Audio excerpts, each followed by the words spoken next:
आज हम बात करेंगे विश्व के 7 अजूबों में शामिल पेत्रा के इतिहास की। पेत्रा जॉर्डन के महान राज्य में स्थित एक ऐतिहासिक शहर है जो अपने पत्थर से तराशी गई इमारतों और पानी वाहन प्रणाली के लिए प्रसिद्ध है। इसे 6वीं शताब्दी ईसा पूर्व में नबातियों ने अपनी राजधानी के तौर पर स्थापित किया था। माना जाता है कि इसका निर्माण कार्य 1200 ईसा पूर्व के आसपास शुरू हुआ था। आधुनिक युग में यह एक मशहूर पर्यटक स्थल है जो कि दुनिया के 7 अजूबों में शामिल है। पेट्रा अपनी विचित्र वास्तुकला के लिए दुनिया के 7 अजूबों में शामिल है। यहाँ तरह तरह की इमारतें हैं जो लाल बलुआ पत्थर से बनी हैं और सब पर बेहतरीन नक्काशी की गई है। इसमें 138 फीट ऊंचा मंदिर, नहरें, पानी के तालाब तथा खुला स्टेडियम है। पेट्रा जॉर्डन के लिए विशेष महत्व रखता है क्योंकि यह उसकी कमाई का जरिया है। पेट्रा पर्यटन के लिहाज से जॉर्डन के लिए सोने की अंडे देने वाली मुर्गी है। पेत्रा एक हौर नामक पहाड़ की ढलान पर बना हुआ है और पहाड़ों से घिरी हुई एक द्रोणी में स्थित है। यह पहाड़ मृत सागर से अकाबा की खाड़ी तक चलने वाली वादी अरबा नामक घाटी की पूर्वी सीमा पर है। पेत्रा को यूनेस्को द्वारा विश्व धरोहर होने का दर्जा प्राप्त है। बीबीसी ने अपनी मरने से पहले 40 देखने योग्य स्थान में पेत्रा को भी शामिल किया हुआ है। जॉर्डन जैसा देश अपनी धरोहर के विश्व आश्चर्य चुने जाने से प्रसन्न है क्योंकि पड़ोस के इराक तथा अन्य देशों में अशांति से जॉर्डन में सैलानियों का आना कम हो गया है। पेट्रा का निर्माण होने की सही तारीख ज्ञात नहीं है, लेकिन माना जाता है कि इसका निर्माण कार्य 1200 ईसा पूर्व के आसपास शुरू हुआ था। यह शहर नाबतियन साम्राज्य की राजधानी के रूप में विकसित होना शुरू हुआ था। बाद में 106 ईस्वी में यह रोमन साम्राज्य के अधीन आ गया, लेकिन 363 ईस्वी में एक बड़े भूकंप ने शहर के अधिकांश हिस्से को नष्ट कर दिया। उस समय पेट्रा रेशम और मसाला व्यापार के रास्तों के लिए एक प्रमुख जंक्शन था। 6वीं शताब्दी में मुसलमानों ने पेट्रा पर जीत हासिल कर ली थी।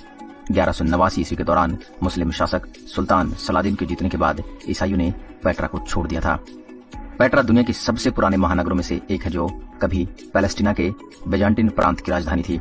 कई सालों तक यह शहर खोया हुआ शहर रहा, लेकिन 1812 में पेट्रा की खोज एक स्विस खोजकर्ता जोहान लुडविग बर्खाट ने की। पेट्रा की प्राचीन संरचना के महत्व की वजह से इसको साल 1985 में यूनेस्को की विश्व विरासत स्थलों में शामिल किया गया था, जिसे 2007 में विश्व के नए 7 अजूबों में शामिल किया गया है। अगर बात करें यहाँ की वास्तुकला की, पेट्रा के खंडहर दुनिया के सबसे पुरातात्विक स्थलों में से एक है। इसकी वास्तुकला लोगों को चकित करती है। यहाँ आधा चट्टानों को काट कर बनाया गया है। अब तक पेट्रा के 15% भाग की खोज की गई है और 85% अभी भी भूमिगत है। पेट्रा लाल चोटियों से घिरा हुआ है, जिसकी वजह से इसका रंग लाल है। रोज रेड रंग की बलुआ पत्थर की पहाड़ियों की वजह से इसे रोज सिटी भी कहा जाता है। खोजकर्ताओं के अनुसार नाबतियन ने पेट्रा शहर निर्माण सूर्य की खगोलीय गतिविधियों को ट्रैक करने के लिए किया था। यह कब्रों, स्मारकों और पवित्र संरचनाओं का एक विशाल शहर है। पेट्रा में लगभग 800 नक्काशीदार कब्रें हैं। नाबतियन का शासनकाल में पेट्रा की जनसंख्या 20,000 से अधिक थी। पेट्रा के आसपास की जगह में 265 वर्ग मीटर में एक पुरातत्व पार्क भी है। पेट्रा हर साल लगभग 8 मिलियन पर्यटक देखने आते हैं। यह जॉर्डन की प्राचीन शहर पेट्रावाड़ी मूसा में है। यहाँ से पेट्रा करीब 2 किलोमीटर की दूरी पर स्थित है। पेट्रा की नजदीकी हवाई अड्डा अम्मान है। फिर अम्मान से कैब या बस की मदद से सीधे पेट्रा पहुंचा जा सकता है।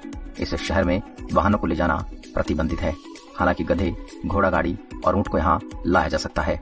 यह अपने तरह तरह की पत्थर की इमारतों के लिए प्रसिद्ध है जो लाल चट्टानों से बनी है। इनमें 138 फुट ऊंचा नक्काशी किया गया मंदिर प्रसिद्ध है। इसके अलावा नहरें, पानी के तालाब तथा खुला स्टेडियम जिसमें 8000 लोग बैठते थे जैसी कई चीजें हैं। जॉर्डन जैसा देश अपनी धरोहर के विश्व आश्चर्य चुने जाने से प्रसन्न है क्योंकि पड़ोस के इराक तथा अन्य देशों में अशांति से जॉर्डन में सैलानियों का आना कम हो गया था। पेत्रा एक हौर नामक पहाड़ की ढलानी पर बनी हुई है और पहाड़ से घिरी हुई एक द्रोणी में स्थित है। यह पहाड़ मृत सागर से अकाबा की खाड़ी तक चलने वाली वादी अरबा नामक घाटी की पूर्वी सीमा पर है। पेट्रा का नाम एक स्त्री यूनानी शब्द पेट्रोस से लिया गया है, इसका मतलब होता है चट्टाने। आशा करता हूँ हमारी आज की वीडियो आपको पसंद आई होगी। ऐसी अन्य वीडियोस के लिए आप हमारे चैनल को लाइक करें, शेयर करें, सब्सक्राइब करें।